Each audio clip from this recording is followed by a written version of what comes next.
Hey, everybody, welcome back to Inside Scoop. This is a loss prevention magazine podcast. And I'm here today with, I'm so intimidated by Dave Thompson because he is such a pro at his podcast. It's like a little competition happening. Dave, can I live up to your expectations for No podcast hosts? competition. This is all supportive industry friends here. I'm We're- just faking it as I go anyway. So Yeah, yeah, we we're got on the same team. On the same team. So I'm here with Dave Thompson and Nate Frazier, and we will talk about what's happening with WZ. And I'm sure like that was the buzz over the holiday seasons because that was huge news. WZ was acquired by Red Knot, which is Nate's company. So what I'd like to do for our listeners is talk through what does that mean? Right. Like I'm sure folks are like, oh my gosh, new ownership. Like, Dave, you've been around for a long time. So that's your steady Eddie. But what else is changing? Like what can people expect? So we're gonna dive into that in depth. But first, let's talk football. I know Dave's like, do we have to? Man, what a season. I have my little drop stress ball here. It's a good thing that WZ trains trauma informed interviewing because I've had to go through some PTSD over the last week, but so have you. The Bears Oh my had gosh. a lot of them. Well, But we had zero expectations, so it was all good. We beat the Packers. That's all I needed. That was my Super Bowl for the year. Nate's team has been playing golf for the last 4 weeks or so, so it's fine. Yeah, and I'm used to that too. I'm a Bengals fan living in Pittsburgh, so I can Oh, talk to you all about all sorts of trauma Yeah. on another call if you'd like that too. So It was yeah. interesting. There was a press conference about with the GM and the owner this week, and so just why not we're going to talk about effective communication today, but just kind of cool to see how journalists are asking questions and how people are deflecting answers or what intentional words they're using in their responses. Yeah, it's crazy. Did you guys, speaking of communication, did you see Mendoza with his post-game interview? That was Mhm. amazing. That guy has great communication skills. he does. He's sharp. He gets it. He's clearly about the right stuff, and Yeah. it's amazing to see what a leader like that can do with the right people around him. He's Hey, amazing. Mendoza, we're always looking for new instructors. So, Yeah, He could do it. yeah. no doubt he could. Yeah, He's got a great LinkedIn presence already. he does. Yes, he does. Well, speaking of communication, that's a great segue, Nate. We didn't even set that up. And leadership, like I said, I know folks were a little bit like, wow, what is going to happen with WZ? Talk to us a little bit first before we get into that, your backgrounds and how did this all come about? So Nate, let's start with you. Like, what is your background in the industry? Yeah, Steph, and thanks for having us. Yeah, Uh, long time reader, first time great. I've been able to speak with this platform with this team out there. But yeah, I mean, if you circle back, that's really where I started. So I started in target asset protection in college, and Yeah, I was one of the last to go through the original asset protection program at Eastern Kentucky University before it was shift into Homeland Security. It's a wonderful program. Still very connected there. Great professors, great faculty that sort of support in there, and it was just a good time to dive in there. And so I started my career at Target. Uh, Once I graduated, went to Saks. I managed an LP program at Saks, and then had a really unique opportunity at GameStop. And this would have been in 2004, early 2004. The company was growing very rapidly, opening 250, 500 stores a year. They had purchased one of their competitors that was probably the originator of allowing people to use games and systems as credit. And yeah, so they kind of engineered this margin problem in a way different way that most in electronics had done prior to that. And so they just were on a rocket ship. And had a tremendous time there. I worked a lot of different jobs at GameStop, but ultimately ended up in a regional LP manager role. And in my last role was in Los Angeles. I had the Southwest, so Phoenix, Hawaii, Guam, LA, Vegas, that area out there. So a lot of action. It was an incredible place to work. I spent most of my 20s there. It was absolute blast, and we learned a lot there too. And from a retail risk perspective, GameStop was probably on the forefront of risk, particularly because at the time, systems and handhelds and video games were really hot commodity, easy to move. We carried a lot of cash at the time because of what they did. And so, comparison to other things in the space, it was high risk, but we would put a store anywhere. At the time, I mean, everybody was playing video games. They still do, and that could work, and you could build a profitable business in just about any neighborhood in America. And so it was really fun. In late 2009, I had the opportunity to take over East Coast operations for the LP team at Abercrombie and Fitch. And so I had 4 years there, did a bit of time on the East Coast, and then I eventually took over all international LP. So that was Europe, Middle East, Asia, new country entry. We started franchise systems, things there, and it was a great experience. I learned a ton, and that really laddered me into kind of getting into maybe a little more non-traditional space there. I did a few years with one of Berkshire Hathaway's retail divisions. It was called Helzberg Diamonds. And so that was a bit more enterprise risk, a lot of physical security at that point. And because of the logistics opportunities there, it provided some opportunities to get deeper into the operating side of the business too. And so flipped from there to Mattress Firm. That was when they were buying their major competitors on the East and West Coast. So I did that for a short period. And after about 10 or 11 months, we got bought out by a South African firm, and which was a pretty amazing experience. We were in the middle of an insane merger integration at that point, and they saw the value there. And at the time, Mattress Firm was a public company. They took them private, and so did a lot of work for them. They had a big retail presence in Europe, Conforama, Benson and Beds, a lot of other retailers across the European landscape there, and it gave us an opportunity to start, bringing our operating model into other parts of the world. And we had a lot of success there. And so through that, I was one of the founders of Steinhoff Risk, which I think most of the listeners probably know as Epic Risk now. So I was one of the founders of that team, and which eventually got sold over to Epic, and spent some time there, and had a pretty amazing opportunity to come back closer to home. And I took over the head of franchise operations at GNC, so General Nutrition Centers there. Had a lot of success there. They were public at the time. Got promoted there, and if we had a longer podcast, I could give you all the gory details on how we did that. A lot of what I do and a lot of my systems around operations, expansion, growth, and sort of scale, I learned across that sort of career trajectory. And I've had some amazing leaders that walked me through that, and so had a lot of success there. Again, public at the time, and when COVID happened, we had an opportunity to sell the business private in 2020, and I was on the deal team that did that too. And so that was really my first major foray into private equity and this sort of private investment world. And so I've gotten to see a lot of the good, bad, ugly, everything else that goes along with that world too. And I think some of the perception earned, some of it not in reality. And so it's given me a good opportunity to sort of navigate what is salacious and what is real. And it's been really fun. And so the last few years, I've been operating my own platform primarily as an operating partner. But we started, spending time really looking at companies that we thought had the right to win, that had the opportunity to scale, that we could help and bring our model and our experience to help drive. And we've had a lot of success doing that over the last few years, and primarily in the health, wellness, fitness side of the world. But we've always had this desire to find things that are supportive of retail and retail adjacent.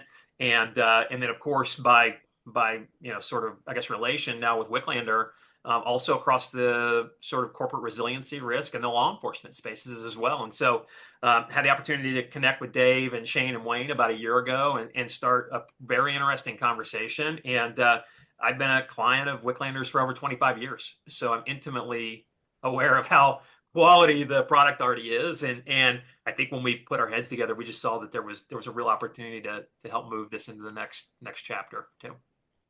Love it. Yeah, you've got a super interesting background. I think we probably could do a whole other podcast just talking about your learnings over your career. Sure.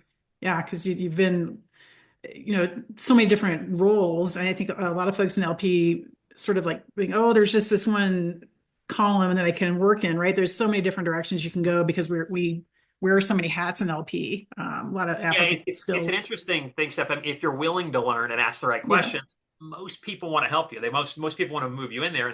And for the LP practitioner, what they do is so critical, not just the four-wall profit, but to also how the retailers value their businesses, how they think about scale, is how quickly they can move. And then, people still run our businesses. And so their safety and sort of the resiliency when something does happen is really critical to to maintaining continuity. And so GameStop was great for that, Steph. We had the opportunity to learn a lot of other areas of the business.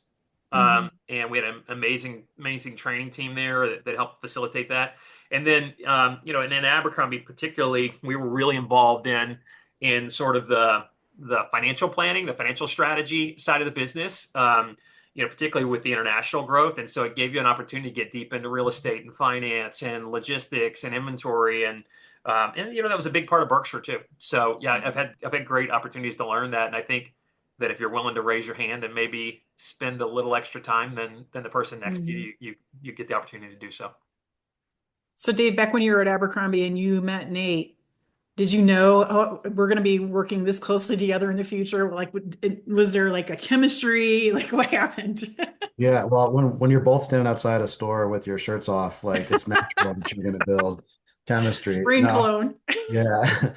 No, I know it's kind of crazy, right? I mean, the stuff like good Yeah. people tend to find a way to reconnect or Yeah. stay aligned, and this industry is no different. Like there's so many just good folks that I owe a lot to like taking me under their wing and been good friends and mentors. And I've known Nate now for about, I don't know, 15 years ish or so. And when there was an opportunity of where we're going to move forward with WZ, he was my first call to figure out, hey, what should I be thinking about personally, and what can we do for the brand? So yeah, I remember our first meeting, and we don't have to go too detailed into it. We met at a Starbucks in Florida, and I thought I was going to have the opportunity to work with Nate, and then they brought me on board, and he decided to take on the international business right away and passed me off to another good friend, Tim Lipinski. And there's your shout out, Tim. I know he wants it over at Hellsberg, Yeah. but yeah, it's cool, and I was thinking as Nate was going through his background, even in the LP space, I've had the opportunity to work in just different verticals, whether it's like pharmacy or supply chain, big box, specialty. There's so many career paths to take. And I think one of my biggest learning moments was I worked for Kohl's department stores for a while. A lot of good people I met along the way there. And it was around the time that Kohl's bought out some of the Mervyn's locations. Mhm. And I got to go to California for a couple months over the summer, which already was exciting because I was in Philadelphia at the time. But just to learn how much of an operational impact we can make on shrink and on people and in a leadership perspective when you're converting one brand to another. And there's so many learning points along the way, but that one stuck out as Nate was kind of going through his background. Mhm. Yeah. Yeah, that's the fun thing about LP, and I think why I stuck with it so long, and I'm sure you guys too, is that there's just so many different things to it. It's not just catching shoplifters. It's a lot more than that, obviously. So let's talk about WZ a little bit. And with the are we calling it an acquisition? Is that what we're calling it? Okay. Yeah, Yeah. I think so. Yeah, Yeah. that's generally. I mean, Dave's was there before and hereafter, but yeah, we can call it Yeah. whatever he's comfortable with. So Yeah. Yeah. And Dave, you've got a new role, which is, you want to explain it a little bit? Sure. I took over CEO role, which was great and humbling and really cool. And following in the steps of, Shane Sturman had that role, and we had obviously Shane and Wayne, both partners that been here Mhm. for about 3 decades each, which is pretty incredible. And it's cool to be in the footsteps of Dave Zalowski and Doug Wicklander, and then Wayne and Shane, and a lot of responsibility there. But it's exciting. And again, the partnership with Nate, what's been nice is being empowered to continue to use the legacy and foundation of the principles of WZ and double down on those to move forward. So, my role is, to continue to look at day-to-day business operations and kind of look at the growth and vision of what can WZ really start to grow into that maybe we haven't explored just yet, but stay grounded, like, doubling down on the science that we've been involved in the last decade, evidence-based practices, making sure we're continuing to attract top talent, elite talent to our team so we can support practitioners. And I think the other thing, and that we talked about this before you hit record, but I think about my career, I remember the personal interactions with every WZ team member along like Mhm. touch points of my career. And Doug and Dave started this business by doing that, right? Being Right. available and accessible to practitioners to help and support. And so I know Nate and I both, we never want to lose that access and that, customization and the personal touch. So that's kind of my role, and then really working with Nate to look at maybe some things outside the box we haven't explored before. Awesome. Yeah, and what I want to do is just sort of reassure people too that personal touch is not changing with WZ. I mean, I can tell you my personal experience way back when I first went through my level one class is I made connections with all of the instructors, right? And I had four instructors in my class. It was kind of unusual.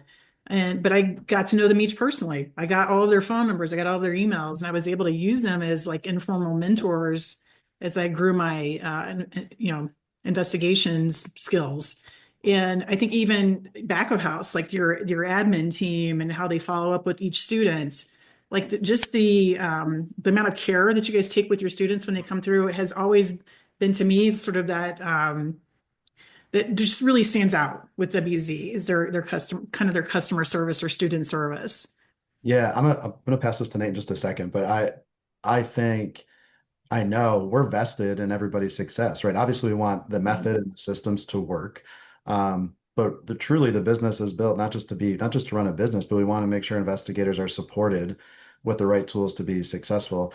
And we're never smarter than the room, right? So when you get a collective group of investigators that are giving us feedback and saying, hey, this is what's new, this is what we're dealing with now. We're dealing with trauma and workplace violence, employee relations, and de-escalation.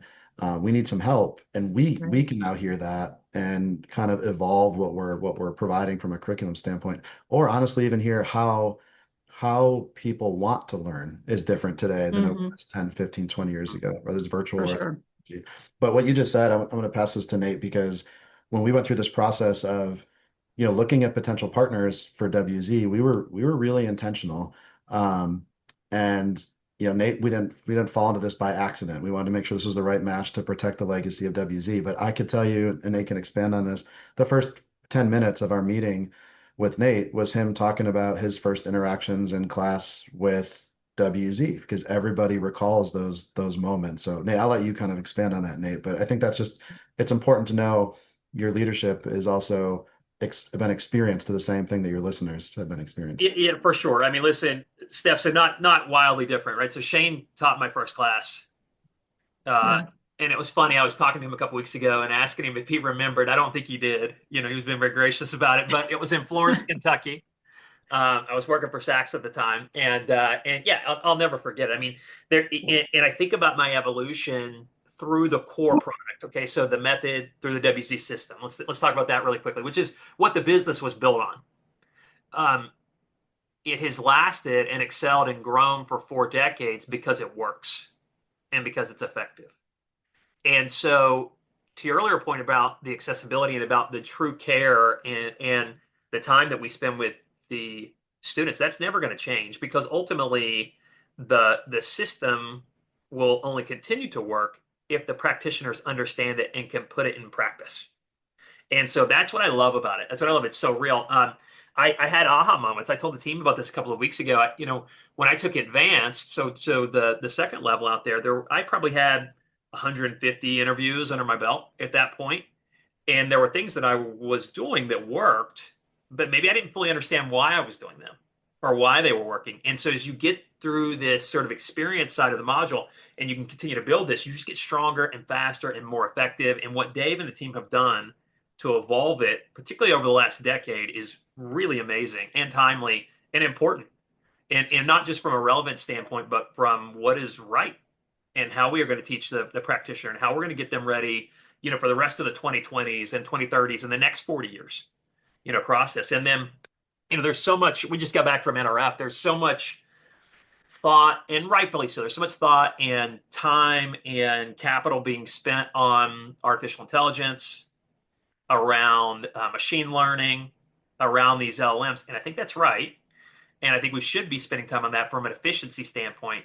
But there is also the counter reality that it's also zapping some of this opportunity that some of our earlier practitioners had to get better and faster and more experienced on their own because it's Mhm. taking this away out of that. And so I see Wicklander, Zalowski, I see WZ as being the balance of that and continuing to strengthen our practitioners and the students and their ability to deflect or reduce the human risk side of this too, because that's something a computer can't do.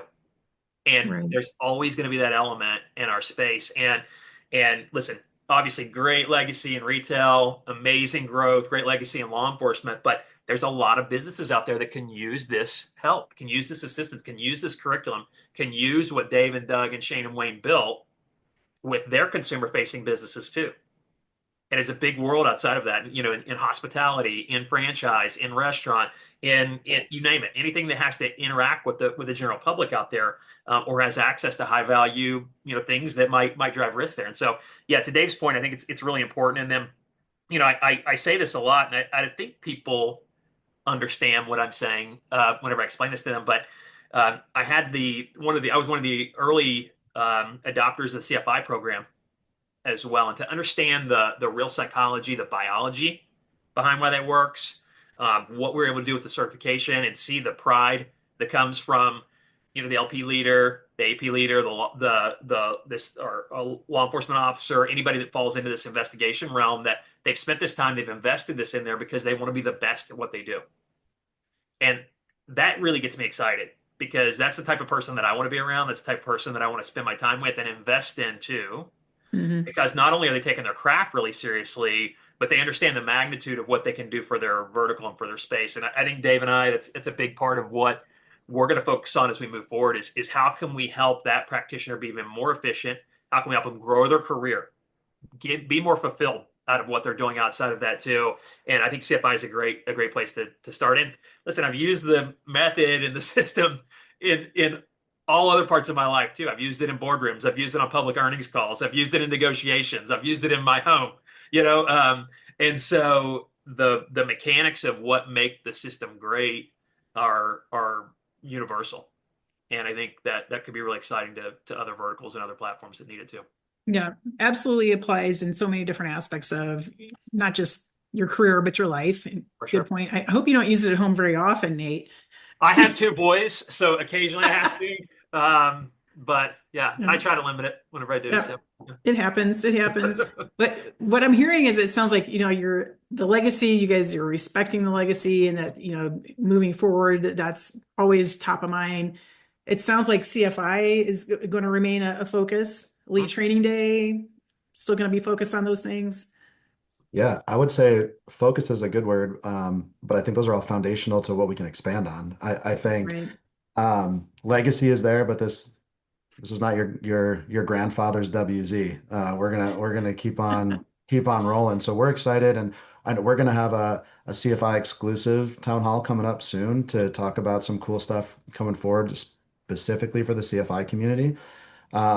It's funny too, is you guys are talking about, Nate's first class and his level two, and him and I now as he's being reintegrated into our curriculum, we've Mhm. changed a lot. And so that's the other thing that is not going away.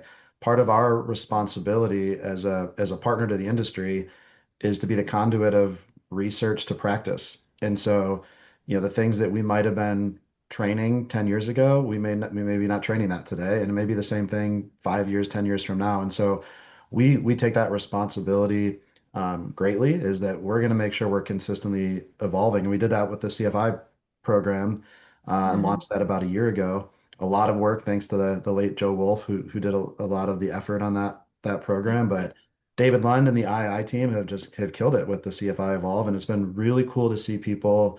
I think Steph, were you part of the Wolf Pack, right? That got some of the Yep. original Yeah. CFI, and it's cool to see people who have embraced that designation, not just as letters after the name, but as a real commitment to continuing education. And we've got a lot of CFIs going back through the program now, so they can understand how has research changed? What is the core of investigative interviewing? Absolutely. I think people who are successful in this industry, any industry, but especially this industry, you've got to be curious. You've got to always be learning. And I'd love to hear that WZ is constantly evolving, making the process better. Like not only just making sure that it's being ethical, which is, hey, that's definitely foundational, but how do we get better? How do we get more admissions, but still remain ethical? I love that you guys are totally invested in that. I had Yeah. a funny thing last week, Steph. I know we mentioned we had an NRF, and I Yeah. had a good friend who I've known for a lot of years, who is a CFI, and wanted to talk about CFI Evolved. And to Dave's point, some of us that have been doing this for 20 or 30 years may assume we know everything. Uh, we may have enough practice under our belts to think we've got it nailed, and that may be true. But because the world has evolved so much, and the folks that we're tasked with protecting and the companies that we're tasked with allowing them to operate the way they want to operate have changed so much, then we've got to evolve too. We had an opportunity to. He had some of his team that had already gone through the Evolve program, and so we called them. And the feedback that we got from that team was so amazing, particularly those that are still in the field as practitioners. They may not be, department heads. They may not be, they may not have rotated to other parts of the community out there. And so I would encourage anyone that is maybe a legacy CFI or has been around for a while to get reengaged with David and that team. The new parts of it from an academic, from a research, and from a practical aspect are amazing. And the feedback that we're getting, and even having some of the recent evolves give to their bosses is just testament to that. And to Dave's point, we're gonna talk a lot about this and expanding that capability and our commitment to their careers even further on this upcoming CFI call. So if you do have any CFIs that are listening, be on the lookout for an invite from David and Emily, and please do join us. I don't think you're going to want to miss it.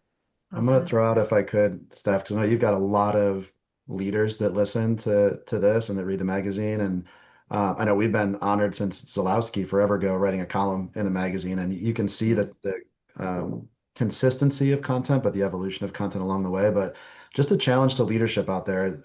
Sometimes what we've seen is we've got a lot of people going to our level one WZ program. They're earning that certificate so they can do their job and do it the right way. And then they go back to their organizations and they've got supervisors and mentors who haven't been trained in a decade, or even honestly at this point, 3 years. And they're trying to give them feedback and they're hearing things like, what do you mean you don't use rationalization right now? What do you mean when people look to the left and the right, aren't they a liar? Like Yeah, there's this right. disconnect. And so just a challenge, if you're in a leadership seat or if you supervise your team, either are you the right person or are you as equally educated on the feedback that you're giving, and just a Yeah. challenge out there for that group. Agreed 110%. It'd sort of be like having an HR department who is not up to date on all the new hiring laws, right? Like you would expect those people to be up to date. Why wouldn't you expect your Without a doubt. EP team to be up to date on interviewing, you know? Steph, I did when I was a chief operating officer at GNC. I sort of engineered my weeks around that, and Hmm. so I had specific meetings on Friday afternoons to get ready for the next week. And then on Monday, I had a pretty strict set of directives around KPIs and reports for Monday morning because as you start getting into your leadership meetings, you start getting in time with your teams, your touch bases, executive meetings outside of there. You don't want to go in blind. It's the same idea as when you go in to do your job or you go into a meeting, you go into something that's a critical, some kind of conversation that has consequences. If you know what you're talking about, you have the evidence, if you understand the sort of back end and why that works, you're just more effective, and we can take the guesswork out of it. The same thing applies to how current the research and the training is that you use to be really excellent at your job. Hmm. Preparation matters, and in some cases, it matters more than anything else. And this is no different from that. The simple Absolutely. takeaway for that stuff, sorry, but let's throw this one out there because it's if you are still thinking that when you get a denial during an interview, you're going to put your hand up and turn your head and try to shut somebody up and make it confrontational, call me. You need to come back to Yeah. the meeting. So, Yes, please do. We'll help you Here's in your more ways than sign. one. Yes. Here's your right, sign that you need some training if you're right. okay. Yes. Hey, so we were at the big show last week, and I have to ask this, and then you guys, I'm sure you heard all the buzz. Was literally I could throw a snowball in that expo and hit a booth that was touting something about AI. Mhm. Like AI was the dominating topic in There that was. Yeah. expo. How is AI touching you all? How is it touching the interview process? Is it or anything that you're concerned about? Yes to all of it. And I'll to add on here. I think and Nate mentioned this earlier, ignoring AI is a bad move right now, right? Yeah. You got to embrace the technologies, can make you more efficient, it can help your thought process.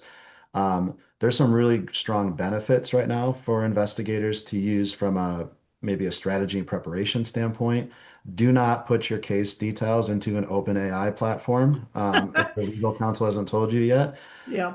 there's some really cool stuff out there. I've been talking to a few folks that in the academic space that are studying how AI is integrated into investigative interviewing. And it's not perfected yet, where there's a lot of issues with hallucinations and data security.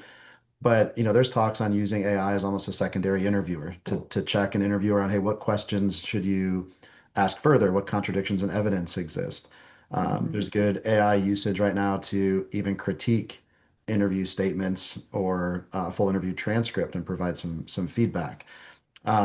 We've got some pretty cool stuff, I think, that we'll see in the next little while coming from our side to make sure that we're also supporting investigators with the use of that technology. But don't let it make you lazy. Like, help it make you efficient, but we still need to put the human element into this process. And the last thing I'll say, I have a lot of caution right now and concern about AI interviews themselves, where people are Mhm. using some type of chatbot or agent to do a fact gathering mission even. There's a lot of research that, AI wants to make you feel good. If you went into any of them right now, chat and said, "Hey, what do you think about this idea?" Its first response is going to be, "Dave, what a great idea. You should do this, this, and this." And when that same philosophy has been found to actually contaminate memories Mhm. and kind of falsely confirm a statement that you're saying as making it more accurate. And so using AI can do the same or contribute to the same errors that an improper interview can contribute to. So a lot Yeah. going on there. And I know, Nate, we talked a lot about this last week, but I'll let you add on to that Yeah, piece. Steph, I agree with everything that Dave said. He's certainly the expert on the criminal process side of it, and then the scientific side of the interviewing too. And I'll share a couple things just from a practical standpoint. So, I was in a very fortunate place in one of my earlier roles to make a lot of the early AI implementation mistakes. I had a wonderful CIO partner, and we had some big wins out of it too. I rolled traffic counters out into GNC in 2021 for the first time. We were able to use Microsoft Azure as one of our partners and really test this sort of machine learning, sort of LLM, in a way Mhm. to discover hidden relationships. And we did a lot of very positive work around in-store conversion, around engineering payroll the right way, around things that were really material cost, either benefit or reduction, and making the company more profitable, right? That's really the goal of it out there. We also did some really great things post that around training new associates as they got hired and things of that nature. It's just amazing. To Dave's point, though, the LLMs are public.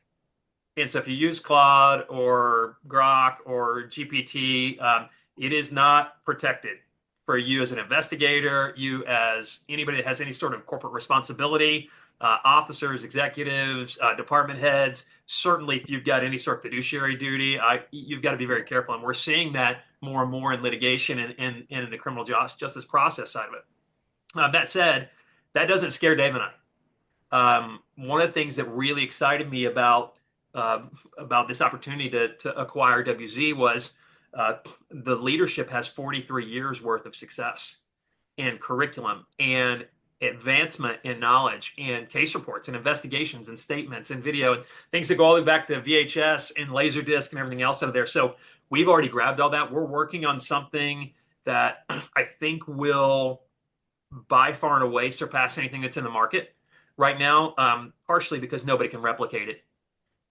It's just not possible. There's no one else that can do it out there. And so we'll talk about that a little bit with the CFIs on the call out there. That likely will be something specific for them. We won't take that to the gym pop and won't allow an LLM to pull against it or anything like that. But yeah, Dave's right. We have some very aggressive plans on how we will use AI internally to make the practitioner more effective too. One Nice. one last thing with that that's kind of neat is AI as a training supplement is something we piloted last year. Really good Mhm. feedback. We don't want it to replace instructor-led sessions. We don't want to replace the live and more subjective conversations that people can have. But we piloted a program last year where we were training folks on really question formulation, developing rapport with maybe a hostile, like a witness or a whistleblower, and then Mhm. gave them access to an AI avatar to role play and get Yeah. feedback on everything from what types of questions did you ask? Were you a good active listener? And it was on a video. So did you make good eye contact? What was your tone like? What was your facial expressions like? And that was a pilot and went really well. And so for the listeners, there's some cool stuff coming that, we don't want to replace the learning experience. We want to enhance Mhm. that and make it more accessible to folks across the board. Right. I love where you're going with that because I found as an instructor that one of the gaps was people just don't like to do role play. They feel awkward with it, they feel shy. Yeah. And so, okay, how do you get them to practice? Okay, they can go do it in a mirror, but there's no feedback. So I think this AI piece is really, it's going to fill a gap that has been Yeah. there.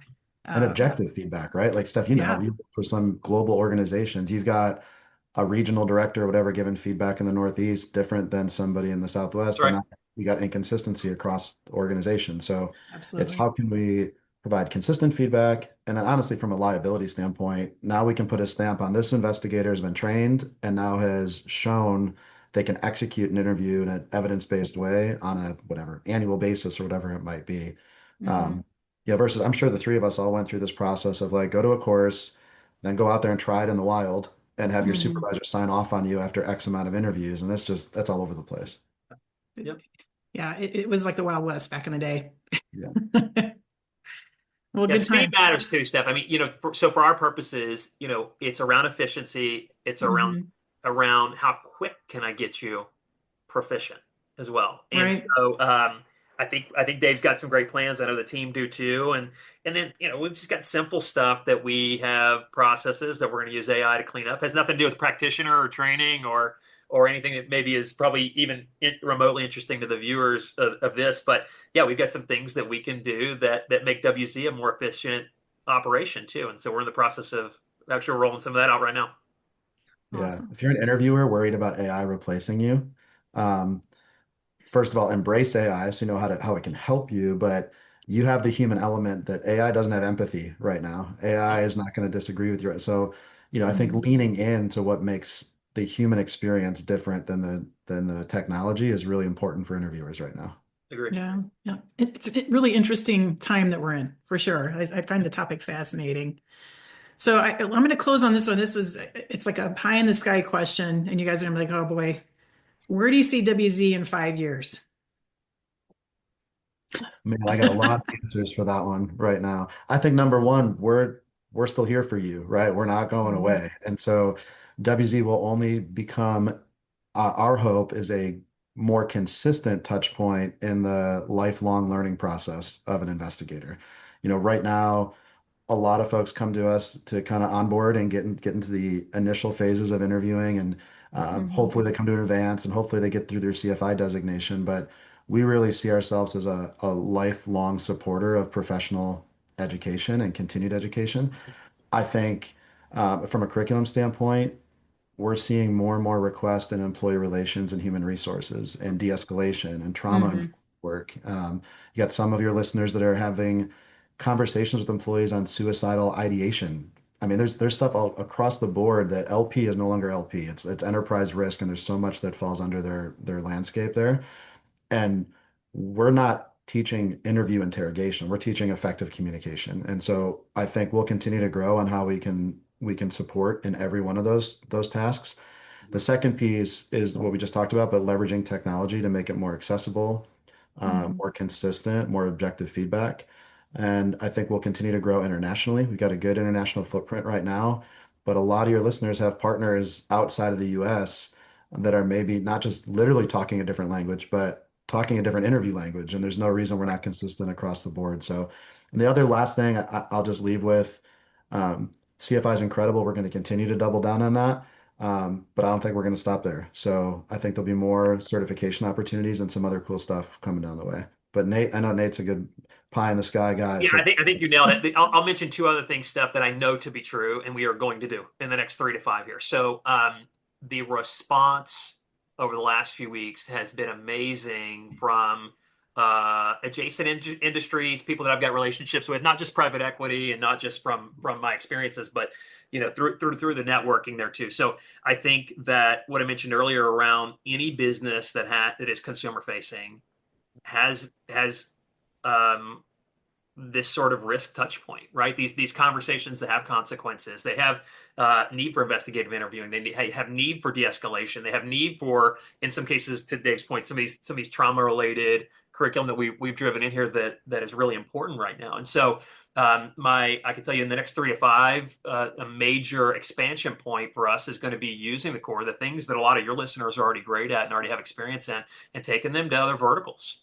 And so that's going to be medical. It's going to be franchise, deeper into food, deeper into hospitality, deeper into gaming, things like that, because mechanically it is very similar to the retail practitioner. And so that opens up a lot of opportunity. It opens up a lot of opportunity for your listeners out there as well. As the CFI designation and the WZ certification becomes more ubiquitous across really the U.S. commerce landscape. And we're going to drive that in there in a big way. That's a major plan of ours. And then the other thing that we've already got in the works is we're making a really concerted effort to drive deeper into veteran education, particularly active duty military that's preparing to transition into civilian life. And we'll have a lot more to share with that here very soon.